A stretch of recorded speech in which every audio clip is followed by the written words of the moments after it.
I made the video you were about to watch a few days before the inauguration, and I meant it to be a sort of break glass in case of emergency video. Well, we're 6 days in, uh, approximately, to the new Trump administration, and I think it's safe to say the glass has officially been broken. Um, in the course of the last week, we've seen an alarming number of executive orders and changes to the way the United States government, or at least some agencies within the United States government, do business. And there are two things I think we need to keep in mind. One, not everything is an emergency. Uh, let's focus on the things that are. Much of what has happened in the last week will have a serious negative impact on tens of millions of Americans. So let's not get bogged down by or demoralized by or enervated by the other things that they are doing just to drive us crazy. Secondly, let's pace ourselves. We're at the beginning of a very long road. And even though it's not pleasant, it is really important to ground ourselves in the knowledge that things will get worse, but there is no worst. Let's not let's not pretend that these people are capable of reining themselves in or moderating or negotiating or being bipartisan. Always best to stare that reality in the face. So I'm posting this earlier than I uh, thought I'd need to, but I'm glad I did it, and I hope it helps. I grew up in New York City, and without knowing it, I never experienced real silence. It wasn't until I started spending summers on Cape Cod as a kid that I knew what it was like to sleep through the night without the sounds of humanity, traffic and sirens and the sound of millions of people bumping up against each other. There wasn't total silence, obviously. There pretty much never is. But the sounds were the sounds of nature, the waves hitting the shore and crickets and the breeze. Um, and I realized that there's something really stunning about the moment noise sinks below the threshold of awareness. It's a relief, and it's all the more striking because we're so rarely aware of the stress that noise causes in the first place. And once you experience it, it's kind of like jumping into a cool pond on a very hot day and suddenly realizing just how much the heat was bothering you. By the same token, I don't think any of us has experienced real peace in the last 9 years. We've been, to some degree or another, constantly confronted, consciously or not, by a constant undertow of anxiety, churn and division and chaos, which has been accompanied by a subtle and sometimes not at all subtle sense of despair. I had hoped that we were going to come into this year with a clear vision of how to move forward as a country, but instead, a plurality of Americans, ignorant, misled, or energized by what the fascists have to offer, or some combination of those, chose the greed and the division and the cruelty that are the only things Donald and the Republican Party have to offer. So I've been thinking a lot about how we got here. How did this happen? Why do so many people seem not to care about anything that makes being human actually worthwhile?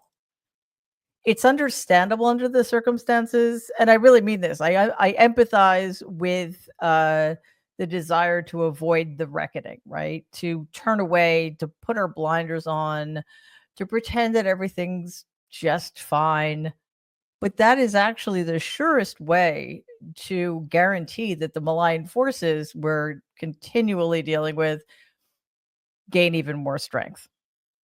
This is a difficult ask in the wake of our loss in November. I truly believed we were going to be able to turn the page on November 6th. But instead, we face 4 more years of danger, strife, and the further erosion of our institutions. And I hate to say this, our democracy. It's tough to take, and it's even harder to pretend that there are any silver linings. To work as hard as we did and still fall short is pretty brutal. I know it isn't really comforting at the moment to point out that the margin of our loss was actually pretty small, and that more than 50% of voters voted against Donald, meaning that he and his party do not have a sweeping mandate. And we need to hang on to that knowledge as the next 2 years unfold. But all of this is why it's more important now than ever to take care of ourselves and stay connected to each other. Otherwise, we risk falling into a state of malaise, which would make it impossible to stay engaged in the increasingly crucial work of repairing our very broken country. And I get why that's frustrating, right? Because it feels like we keep having to do the same work over and over and over again. But that's because democracy is a process. It is not a guarantee. It is not an endpoint.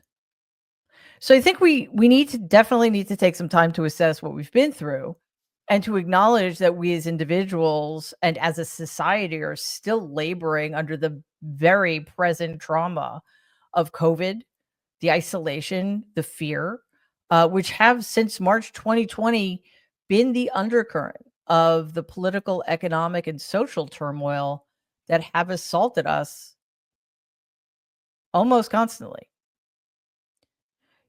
A lot of people react to trauma with a fight, flight, or freeze response. After all the fighting we've done, I think it's really understandable that we're more likely under current circumstances to flee or freeze. But the only way to get beyond those potentially debilitating defense mechanisms is to acknowledge them and work through them. So, like I said, we need to take care of ourselves, unplug, go for a walk, read a book, listen to music, call a friend, go out for a nice meal, learn a new skill, rest, hydrate, but also stay engaged. Sometimes the best way to combat the sense of helplessness and futility we're all feeling to one degree or another is to get involved in a way that gives us a sense of purpose and control. And there are plenty of opportunities to volunteer. There are plenty of causes to champion because by helping others, we help ourselves. Because in these trying times, there are few things as powerful and as healing as community. Like many of you, I had hoped to be able to take a break, to find some peace, to find the room to develop new strategies for making a newly empowered Democratic Party better and our democracy stronger. And as I said before, that's not the fight we got. But it is important to recognize that it's the fight we've always had. I think part of the reason we find ourselves here at this extremely fraught crossroads is that too many people believed erroneously that the fight for democracy was over, that it had somehow been won. And this, despite all of the evidence readily available since 2016. Um, and honestly, too many of us took democracy for granted. So here we are. But there's one complication I honestly hadn't anticipated. And this appears to be the almost complete abdication of Democratic leadership during the transition from President Biden on down. I can't pretend to understand the motives here, but there does seem to be a lot of anticipatory obedience going around. And it's not just from the tech bro oligarchs, it's from Democrats in the executive branch, in Congress, in the media, either because they continue to fail to understand the threats facing us, or because they're more interested in making their lives easier during what is going to be an adversarial administration in which they're the minority. Many since the election have acted like it's just none of this is their problem anymore. While others seem to think that playing by rules that no longer exist is the most effective strategy. Um, and others think that they can beat Donald at their own game. Trust me, they are wrong. So it's up to us. But here's the thing, it always has been up to us. And it's good to have that clarity. It's good to understand that the future of the Democratic Party and of our democracy is in our hands if we're up to the task. So let's regroup, reprioritize, and let's build something from the ground up. Let's build an independent media, support an independent media that combats disinformation, that deals with facts, that helps people understand the context in which all of this is unfolding. Let's be the leading edge of an opposition that refuses to make common cause with fascists. And remember, when it mattered, we did the right thing. Right? It is always, always better to fight and be defeated than it is to give up without even giving ourselves a chance. But here's the thing: defeat is not certain. If we give up, it will be. There is still a lot left for us to fight for. I know there's a long road ahead, but there is no reason to despair. But we need to stay healthy and we need to pace ourselves. So, in addition to everything else, while we continue the struggle, let's also find some joy wherever we can, because I believe that there is a lot of it out there. Thanks. Please take a second and like and share this video.